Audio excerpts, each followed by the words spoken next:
तो हेलो मेरे मेरे बच्चों, मेरा नाम सुदेश मालविया लेकर आ गया हूँ आपके पास एक और नया लेक्चर। भाई जी, आज हम क्या पढ़ेंगे मेरे प्यारे भाई? हम पढ़ेंगे एनर्जी। ठीक है, तो भाई एनर्जी इसी टॉपिक की तरह हाई कर लो ताकि अपन शुरू कर सके। एनर्जी होता क्या है? ठीक है भाई, अगर मैं भाई चैप्टर के अंदर भी नाम आ रहा है वर्क एंड एनर्जी, तो एनर्जी हम समझेंगे कि एनर्जी क्या होता है। ठीक है, ये वो हनी सिंह के गाने की तरह हो गया ना, आप जो जोड़ो में लड़की भेजो लड़की। नहीं नहीं नहीं, ठीक है।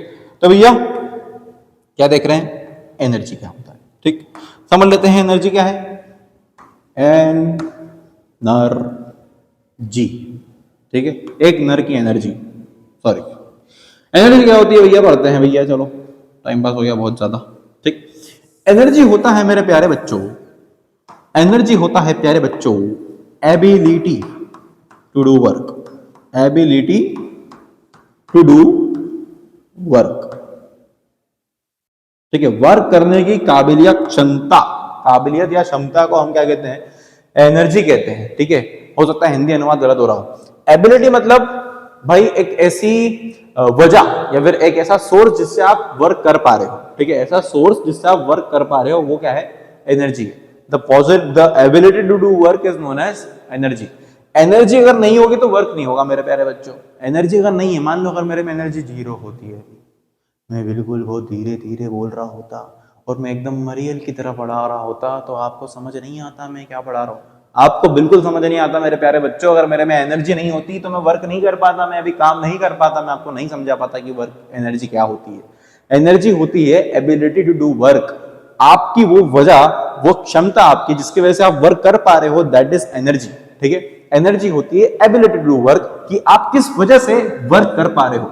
वर्क का कॉज होता है भाई एनर्जी। अगर एनर्जी नहीं रहेगी तो वर्क हो ही नहीं सकता। ठीक है, अगर भाई वर्क करना है तो आपको फोर्स लगाना पड़ेगा। फोर्स लगाना है तो आप में क्या होना चाहिए? एनर्जी होना चाहिए। एनर्जी की वजह से आप फोर्स लगा पाओगे तो वर्क होगा। मतलब एनर्जी क्या हो गया? Ability to do work. Energy क्या हो गया? Ability to do work. वो एबिलिटी जिसकी वजह से वर्क हो पाता है, that is known as energy. अब जो ये एबिलिटी होती है, ये बॉडी अलग अलग सोर्सेज से एक्वायर कर सकता है। ये जो एबिलिटी है, ये बॉडी अलग अलग सोर्सेज से एक्वायर कर सकता है। जैसे कि भाई मान लो अगर स्टंप है, ठीक है, इस स्टंप्स को हमने अगर मान लो बॉल से मारा, ठीक है, तो बॉल की एनर्जी ट्रांसफर हो जाएगी उस स्टंप के अंदर और वो मूव करेगा। ठीक है, ऑब्जेक्ट अगर आपने एक सर्टेन हाइट तक के लेके गए और छोड़ दिया तो ये ऑब्जेक्ट नीचे की तरफ आएगा। इसके पास एबिलिटी आ गई वर्क करने की, मूव कर सकता है अभी। ठीक है, वैसे ही अगर मान लो आपने एक बाउंडिंग कार ले ली, जैसे कि ये कार, इसके अंदर पीछे आपने चाबी भर दिया इसको, ठीक है, बाउंड कर दिया, इसमें एनर्जी स्टोर हो जाएगी और ये काम करने लग जाएगी। मतलब ऐसे कई सारे तरीके हैं। फॉर एग्जाम्पल, अगर आपने एक बलून को स्क्वीज करा, अपने आप शेप को रिगेन करता है ना, ज्यादा स्क्वीज कर दोगे तो वो फट जाएगा। इसका मतलब ये है कि वो क्षमता, वो एबिलिटी जिसकी वजह से आप वर्क कर पा रहे हो, उसको हम एनर्जी कहेंगे। और लॉजिकल सी बात है, अगर मैं एनर्जी बढ़ा दूंगा, अगर मैं एनर्जी बढ़ाऊंगा तो मेरा अमाउंट ऑफ वर्क डन भी बढ़ जाएगा। भाई एनर्जी बढ़ाऊंगा तो वर्क डन भी बढ़ जाएगा ना। The capacity to do work is called energy, कि आप कितना काम कर पा रहे हो, कितना काम कर पा रहे हो, दैट इज एनर्जी। ठीक है, जब काम होता है बेटा, जब काम करेगी बॉडी तो एनर्जी लूज होगी। ठीक है, जब काम होगा तो एनर्जी लूज होगी, और जो काम करता है उसकी एनर्जी लूज होती है। फॉर एग्जांपल, अगर मैं कार के ऊपर फोर्स लगा रहा हूं उसको मूव करने के लिए, तो मेरी एनर्जी कम होगी, लेकिन मैं वर्क करूंगा। और किसके ऊपर वर्क हो रहा है? उस कार के ऊपर, तो उसकी एनर्जी बढ़ेगी। मतलब जो वर्क करता है उसकी एनर्जी लूज होती है, जिसके ऊपर वर्क होता है वो एनर्जी गेन करता है। भाई अगर आपने मान लो बॉल को थ्रो करा जोर से, तो आपने वर्क करा है बॉल के ऊपर, तो आपकी एनर्जी कम होगी, लेकिन अब बॉल की एनर्जी बढ़ेगी। ठीक है, बॉल की एनर्जी बढ़ेगी। अब जब एक ऑब्जेक्ट दूसरे ऑब्जेक्ट को टच करेगा, स्ट्राइक करेगा, कोलाइड करेगा, तब एनर्जी का ट्रांसफर भी हो सकता है। ठीक है, अब भाई वर्क और एनर्जी पूरे के पूरे रिलेटेड, कनेक्टेड है एक दूसरे से, क्योंकि जितना एनर्जी है उतना वर्क हो रहा है, जितना एनर्जी है उतना वर्क हो रहा है। इसका मतलब एनर्जी किसके वजह से आ रही है, सॉरी, वर्क किसके वजह से आ रहा है? एनर्जी की वजह से। दैट इज वाई इसको जब हम मेजर करते हैं तो इनकी जो यूनिट्स होती है वो सेम होती है, दैट इज जूल। ठीक है, क्या होती है? जूल। और ये जो जूल भाई नाम आया है ना, ये नाम कहां से आया बेटा? James Prescott joule. ठीक है, साइंटिस्ट जी का नाम है जिन्होंने सब कुछ डिस्कवर किया था शायद। तो भाई जेम्स प्रेस्कॉट जूल इसकी यूनिट होती है, जो कि वर्क की भी यूनिट है और एनर्जी की भी यूनिट होती है। ठीक है, एक जूल ऑफ एनर्जी है तो एक जूल ऑफ वर्क आप कर सकते हो।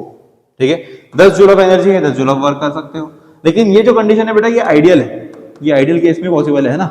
ऐसा नहीं होता है कि भाई अगर आपने 1 लीटर पेट्रोल डलवाया और गाड़ी का माइलेज लिखा हुआ है 60 किलोमीटर पर लीटर, 60 किलोमीटर पर लीटर, तो गाड़ी 60 किलोमीटर चली जाएगी एकदम, नहीं हो सकता ऐसा। मशीन है, मशीन के अंदर एरर आएगा, आइडियल केस फॉलो नहीं हो सकता। बट टेक्निकली अगर हम देखें आइडियल केस में तो 1 joule of work, 1 joule of energy 1 joule of work करने के लिए लगता है। ठीक है, 1 किलो जूल का मतलब क्या होता है बेटा? 1000 जूल। 1 किलो जूल का मतलब क्या होता है? 1000 जूल। जैसे 1 किलोग्राम 1000 ग्राम, 1 किलोमीटर 1000 मीटर, वैसे ये भी है। ठीक है, अब देखते हैं फॉर्म्स ऑफ एनर्जी। भाई एनर्जी के कई सारे टाइप्स होते हैं। ठीक है, कि भाई हीट एनर्जी हो गया, विंड एनर्जी हो गया, ठीक है, ऐसे अलग अलग एनर्जी के टाइप होते हैं। तो मेजर टाइप्स देखते हैं। सबसे पहला आता है भाई साहब, सबसे पहला मेरे प्यारे बच्चों आता है मैकेनिकल एनर्जी। सबसे पहले क्या आता है भाई साहब? Mechanical energy. Mechanical, mechanical energy. Mechanical energy मतलब एक ऐसी एनर्जी जिसके अंदर दो एनर्जीज का समीशन होता है, potential energy and kinetic energy. अब ये पोटेंशियल एनर्जी क्या है, काइनेटिक एनर्जी क्या है, ये अपन समझेंगे, लेकिन अभी हम समझ रहे हैं मैकेनिकल एनर्जी। कौन सी एनर्जी प्यारे बच्चों? मैकेनिकल। ठीक, मैकेनिकल एनर्जी देख लेंगे कि मैकेनिकल एनर्जी क्या है भाई? वो एनर्जी जो पोटेंशियल एनर्जी और काइनेटिक एनर्जी इन दोनों से जो मिलकर बनी है, इन दोनों से देख कितना परेशान कर रहा है वो, ये देख अब भी परेशान करना उसको। अब ये दुनिया जो है, ये दुनिया बड़ी बुरी है, मैं इसलिए ही कहता हूँ क्योंकि ये देखो अभी तक के भी परेशान करना बंद नहीं कर रहा है वो। तो हम इसको परेशान, हम ज्यादा परेशान होंगे ही नहीं, हम छोड़ देंगे इसको इसकी ही उसके ऊपर। ठीक है, तो मैकेनिकल एनर्जी क्या है? मैकेनिकल एनर्जी है वो एनर्जी जो पोटेंशियल एनर्जी और काइनेटिक एनर्जी से मिलकर बना हुआ है। ठीक है, देन आता है हीट एनर्जी। ठीक, गर्माहट, chemical energy, electrical energy, light energy, solar energy, wind energy, ये सब कुछ होते हैं एनर्जी के अलग अलग टाइप्स। ठीक है, और आपको अलग अलग फॉर्म्स के अंदर एनर्जी मिलती जाती है।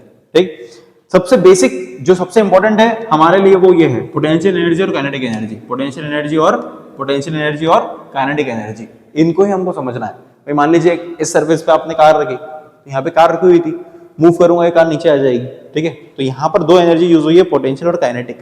क्या है वही समझेंगे अपन। ठीक है, अब वो समझने के लिए आपको अगले लेक्चर का इंतजार करना पड़ेगा।